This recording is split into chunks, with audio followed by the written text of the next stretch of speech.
Flight attendants never liked working the late shift on Flight 392. They didn't talk about it in front of passengers, but among themselves they whispered about the back restroom, the one near the galley, the one that never stayed quiet. It started years ago, after a man in C-21B went in mid-flight and never came out.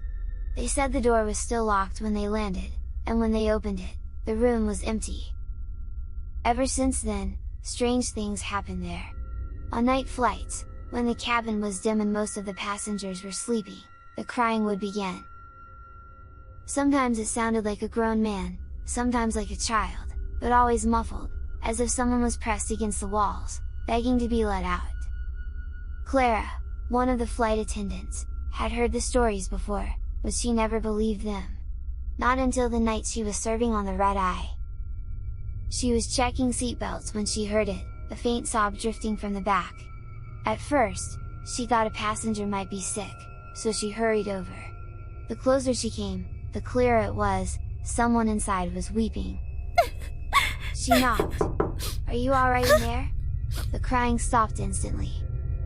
When she unlocked the door, her heart gave a sharp twist. The restroom was empty, light buzzing weakly above the mirror. She told herself it was nothing, just nerves. But later, as she poured coffee for a restless passenger, she heard it again. This time, not crying.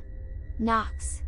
Slow, heavy knocks from behind the locked door, as though someone inside was patiently waiting for her to answer. Clara's hand shook as she reached for her key. When she opened it, the restroom was just as before. Empty, spotless, harmless. But the mirror above the sink flickered, and in that brief shimmer of light she swore she saw another face staring back. A face that wasn't hers.